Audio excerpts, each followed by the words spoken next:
السلام علیکم ورحمۃ اللہ وبرکاتہ۔ دوستو، جے آر نالج میں آپ کو خوش آمدید۔ دوستو، ابھی پہلی صدی ہجری کے ختم ہونے میں تقریباً ایک اشرا باقی تھا کہ بحیرہ عرب میں ساحل سندھ کے قریب ایک مظلوم مسلمان عورت نے پکارا کہ یا حجاج اغثنی، یعنی اے حجاج میری مدد کرو۔ یہ الفاظ جب حاکم عراق حجاج بن یوسف کے کانوں میں پہنچے تو وہ بے چین اور بے قرار ہو گئے، اور اس نے اس ملت اسلامیہ کی اس مظلوم بیٹی کا بدلہ لینے کے لیے 12,000 مجاہدین، تاریخ اسلام کے مشہور و معروف 17 سالہ مجاہد محمد بن قاسم کے زیر قیادت سندھ کی طرف روانہ کر دیے۔ انہوں نے نہ صرف اس مظلوم عورت کا بدلہ لیا بلکہ سندھ کے ظالم ہندو حکمران راجہ داہر کا بھی قلعہ کما کر دیا اور سندھ کو باب الاسلام بنا دیا۔ تاریخ یہ داستان اس طرح بیان کرتی ہے کہ ابتداء اسلام میں جزیرہ سراندیپ، لکدیپ، مالندیپ میں بہت سے عرب آباد ہو گئے تھے۔ یہ لوگ تجارتی غرض سے یہاں پر آتے تھے، پھر انہوں نے تبلیغ اسلام کا کام بھی شروع کر دیا تھا، اور آہستہ آہستہ جنوب ہند کے ان علاقوں میں مسلمانوں کی اچھی خاصی جمعیت پیدا ہو گئی تھی۔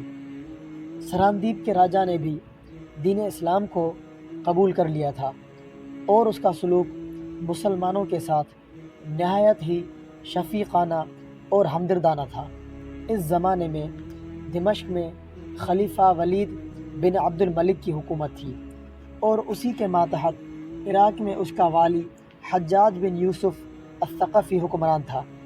سراندیپ کے راجہ نے حکومت اسلامیہ کے تعلقات کو بہتر بنانے کے لیے 8 جہازوں کا ایک بیڑا تیار کر کے حجاج بن یوسف کے پاس روانہ کر دیا۔ ان جہازوں میں سراندیپ کے نہایت قیمتی تحائف موجود تھے۔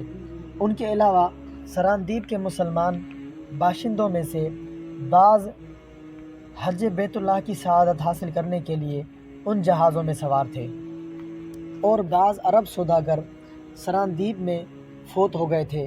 ان کے اہل و عیال بھی جو وطن واپس جانا چاہتے تھے ان جہازوں میں سوار ہو گئے تھے۔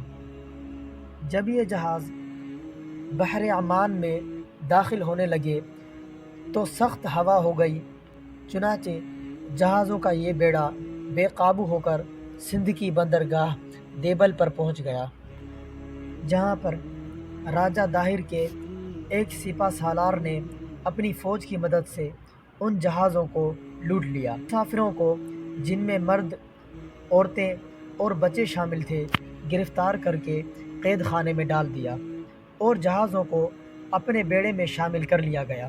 ان مسافروں میں سے ایک دو کسی طرح بچ کر حجاج بن یوسف کے پاس پہنچ گئے اور انہوں نے اس حادثے کی المناک کہانی اس کو سنا دی۔ جب وہ ساری کیفیت بیان کرتے ہوئے اس واقعے تک پہنچے کہ ایک عرب بیوہ عورت کو جس وقت سیوں نے بال پکڑ کر گھسیٹا تو اس عورت نے انتہائی بے بسی کے عالم میں چیخ کر کہا، یا حجاج اغثنی، یعنی اے حجاج بن یوسف مجھے بچاؤ۔ یہ بات سن کر حجاج بن یوسف زمین پر گر گیا۔ اس نے کہا کہ ہائے افسوس، اس عورت نے مجھے مدد کے لیے پکارا اور میں کچھ مدد نہ کر سکا۔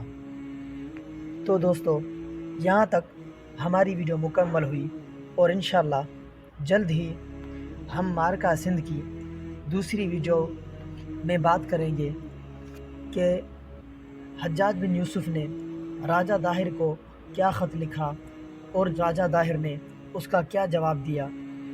تب تک کے لیے اللہ حافظ۔